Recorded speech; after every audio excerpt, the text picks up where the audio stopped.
Very helpful for people to hear that they should make themselves competent and dangerous and take their proper place in the world. Competent and dangerous? Why dangerous? Because it's the alternative to being weak. And weak is not good. The people who shoot up the high schools, they're weak. They're weak. How is it good to be dangerous? Because it makes you formidable. And life is a very difficult process, and it's not for, you're not prepared for it unless you have the capacity to be dangerous. That doesn't mean that you should be cruel. It doesn't mean any of that. Those who have swords and know how to use them but keep them sheathed will inherit the world. You have to be powerful and formidable and then peaceful, in that order, right? And that's not the same as being naive and weak and harmless, which is what young men are being encouraged to be. It's like, that's a very bad idea. It's a very bad idea. Because naive, weak, and harmless means that you can't withstand the tragedies of life. You can't bear any responsibility. You'll end up bitter. And when you get bitter, then you get dangerous. But one thing I'm not getting, there's a big difference between letting people do something for themselves and saying men should be dangerous. By dangerous, that implies I should be ready to threaten someone, to hurt somebody. No, you should be capable of it. But that doesn't mean you should use it. Be a dangerous man. Now, being dangerous is not being a threat. They're two different things, all right?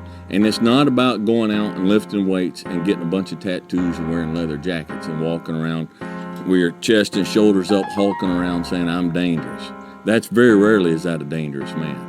Often the most dangerous man in the room is the quietest man in the room. When we were in Wyoming this last trip, I was talking to the neighbor behind me. He's the manager of all this grazing land, ranch land. And across the road, he and his wife had just a few head of sheep. Not very many, 10 or 12. And we were talking about, and he was talking about this is here and this is over here. And he said, "Now I don't recommend you go over and check out the sheep."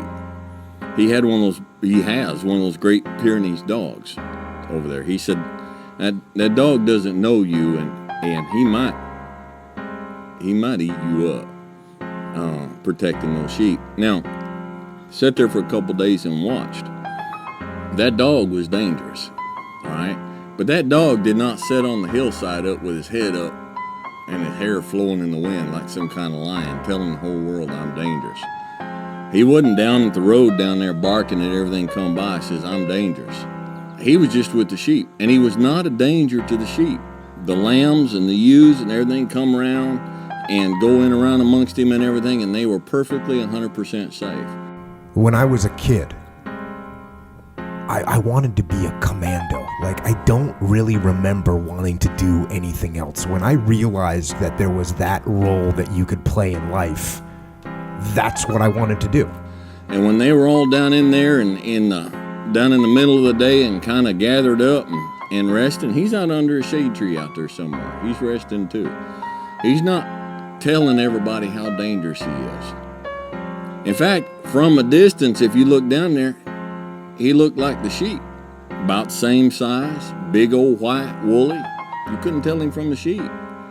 But you go down there and he thinks you're trying to harm one of the sheep, it's a different story. He's dangerous. Listen, you cannot, if we tie this into the earlier point, be a good man, you can't be a good man, a fully good man, if you're not a dangerous man. All right? To be good is to do good to people, and sometimes doing good to people is protecting those people. It's protecting those people, protecting those around us, all right? These days I'm a laid back, mellow, middle-aged fella, and I kind of talk slow and easy, and I move slow and easy, all right? But you say one disrespectful thing to my wife in my presence, or I get a phone call from one of my daughters crying, I am not only willing, but I am able to inflict great bodily damage, and I will do so. I'm not a danger to those around me. I'm not a danger to the sheep. But you need to be a dangerous man. First off, you need to get a mindset. Look, I'm not a sheep. I'm taking care of those that it's a willingness and a mindset. And then you work on the physical side of it. All right, start losing some weight, start going to the gym, start learning some things. And fellas, if you are not willing and able to some degree to protect the family that you have started, you don't have a right to have a Man, there's all kinds of different areas where a man needs to be strong. One is physical. It's the least important unless you're fighting Vikings or something like that. There's emotional strength. Like if somebody cuts you off in traffic and you lose your mind over that, you're a pathetically weak dude. You're angered too easily. Really, that sets you off? You can't even control your own stupid temper. You're a weak man. You're weak. And you need to grow in your emotional stability and faculties, right? I think your spiritual strength is more important than any of it. And from that, your character, your morality, your all your meaning and purpose is really going to flow from that. I think mental strength, pick up a book, brother. You got to be smart. You can't just work really hard, grind it out, and expect your life to go really well. That life is a series of all kinds of different puzzles, and you got to be smart to be able to figure this out.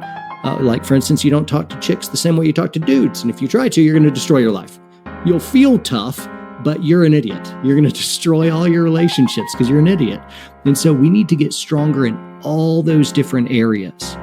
A few years ago, and I gave a speech. And at this speech, he was a friend of mine, SEAL. And at this speech, I was talking about what it was to be a man and when I felt like I was a man. And I said there was three things that I felt let me transition from being, mentally insecure about who I was as a person to being, okay, I'm actually good with who I am. Number one was learning how to fight. Mm-hmm. And, I got into Brazilian Jiu-Jitsu and mixed martial arts, and I learned how to fight. And now, all of a sudden, when I looked at other people, I wasn't posturing. I wasn't trying to pretend that I was tough. I knew that most people that I would encounter, I could defeat in a physical altercation. That was number one. Number two is going into combat, because even though you might be tough in a street fight or in a fist fight with someone, when you're facing death, well, that's a whole nother level. And for me, going into combat, well, what was I going to act like? Was I going to be scared? Was I going to be a coward? Was I going to be scared of death? And when I went into combat, I wasn't. I was fine. I was okay with the fact that I could die, and I was okay with that. And I made good decisions and did what I was supposed to do. And the last one was I got married and had kids. Because all of a sudden, all these things, these being aggressive and working to fight and be able to destroy in an efficient way, well, then I took that and combined it with, okay, now I'm going to take care of my wife and our children, and that's what I'm going to do.